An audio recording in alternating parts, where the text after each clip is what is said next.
I would say, near unanimous consensus among members of Congress who know and work with Matt Gaetz is that he's just an absolutely horrible person, that he's a living, breathing troll with no real principles who only cares about himself. And I'm just saying that I don't know the guy. I'm just saying members of his own party despise him. Senate Republicans responsible for confirming him are going public with their concerns. I will say that was a pick that was, I think, very surprising to the entirety of the Senate. And so we'll assess the nominee on the merits, but there's a process that will unfold that examines a particular nominee's background, their experience, and their suitability for a role. Do you have any concerns about someone who's been accused of sex trafficking, possibly leading the Department of Justice? Do I have concerns about that? Well, just to name one, I mean, Matt Gaetz comes to mind. I have concerns about him, about the way he disrupted and really destroyed the House of Representatives for several months. What he did to a really good speaker in Kevin McCarthy and accomplished nothing except getting rid of him and ruined the reputation of the House of Representatives. What was your immediate reaction when you heard it was Matt Gaetz? Oofta. That was literally my immediate reaction. Now, I think Gaetz is probably the most dangerous and alarming of Donald Trump's picks so far because of the particular powers of the Department of Justice. But most of these nominees, or a lot of them, some of them are whatever, fine. They're what you would expect and whatever. He won the election. He gets to nominate people. But you've got Gaetz, Fox Weekend host Pete Hegseth for Secretary of Defense, Tulsi Gabbard for Director of National Intelligence, and now RFK Jr. for Health and Human Services. These are not really credible candidates for these jobs. And it seems to me that they have been chosen with the goal of trying to break our institutions and constitutional order. I mean, again, this is not like a partisan or ideological point. Republicans get elected. They nominate people. Those are people who don't have my politics. Some of them don't get confirmed because they're bad. Some of them get confirmed because they can get the votes. But under normal circumstances, I don't think it's crazy to say none of these people would be confirmable by the Senate, as the Constitution requires for the president's most important nominees, his cabinet. But whether intentional or not, I don't know if it's intentional. The effect here is that Donald Trump is testing his Republican caucus early on, demanding a vote to confirm these wildly unqualified nominees, particularly Gaetz, who they all hate, right? In an attempt to dominate the legislative branch at a moment when he feels like he has maximum power. He just won. He can do whatever he wants.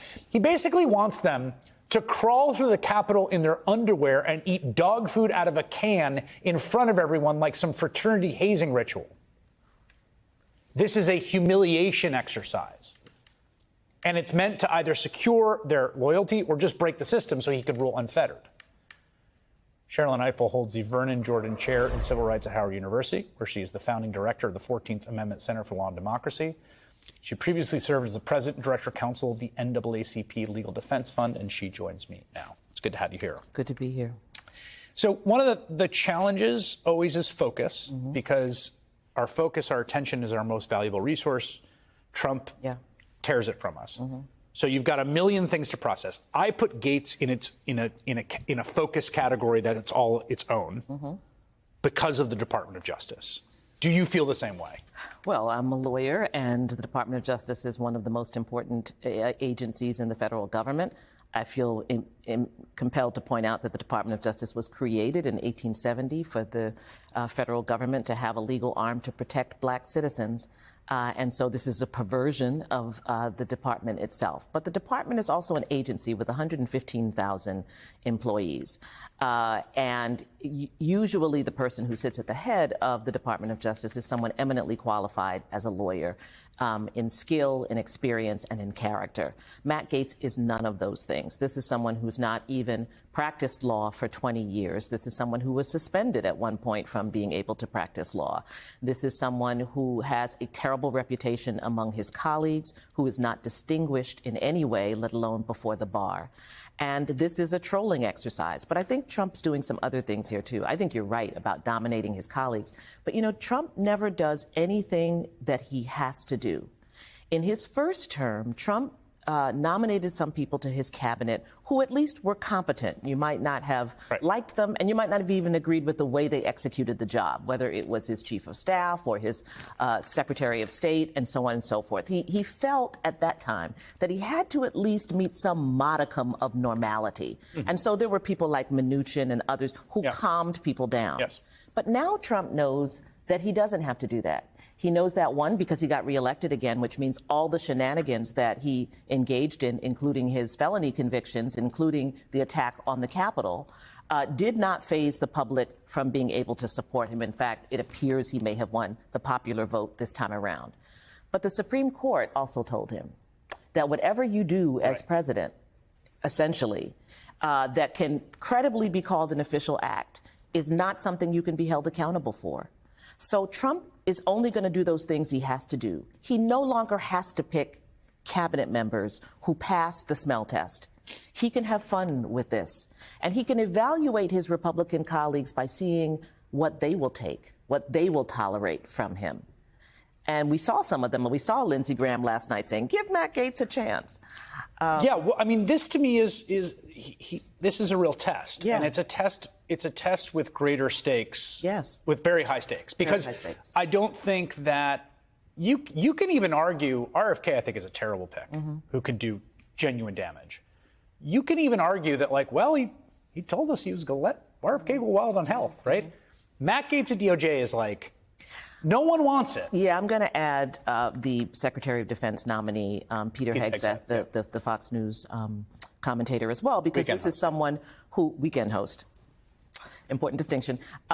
This is someone who, is known to be a white supremacist, known to be an extremist, whose platform, whose book is basically about his opposition to the advancement of black officers to the top brass. And the military is actually a very important area for black advancement.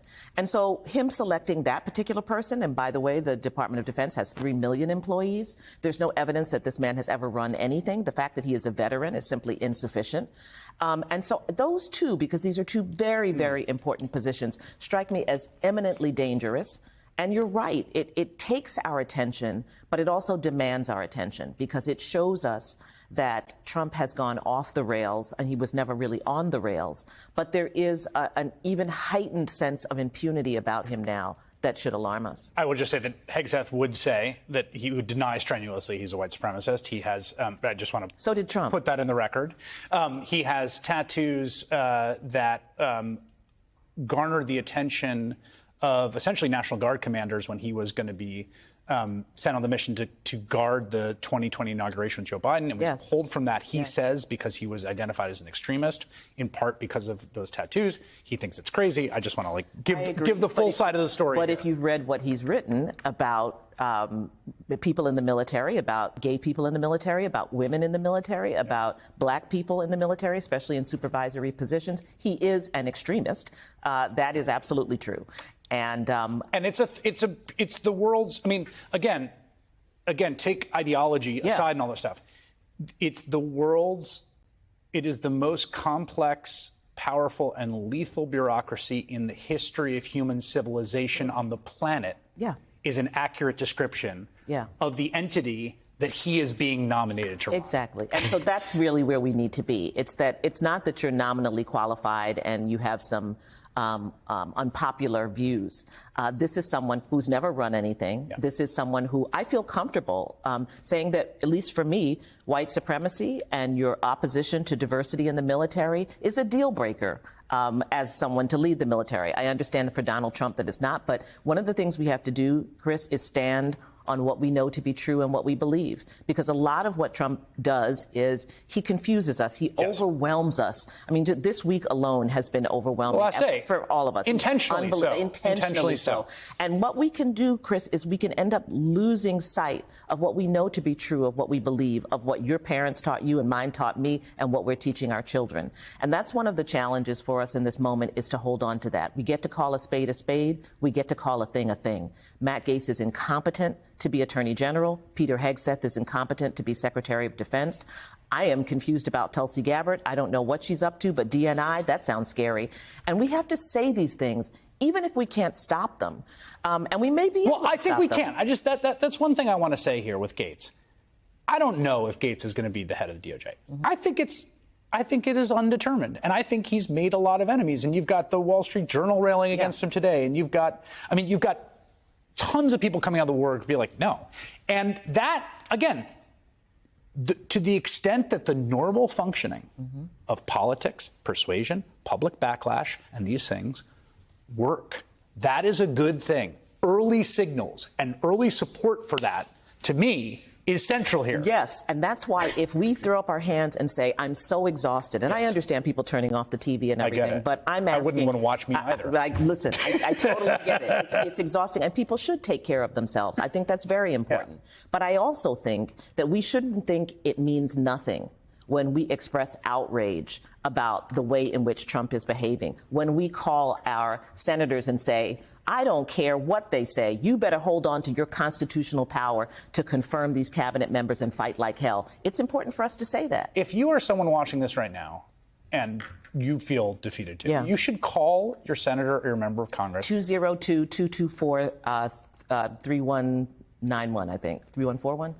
Call them up and tell them how you feel about Matt Gaetz being Department of Justice, or Pete Hegseth as Secretary of Defense. Yes. You should tell them how you feel. This is actually... That's one phone call. Yeah. But they need to hear from you. And you can spare that, as difficult as this is. So I'm asking everybody to at least hang in so that the boundaries can be set. We're equal opportunity. If you really think Matt Gaetz should be the AG, you should also call. No, you should get some rest. You should also call your member of Congress.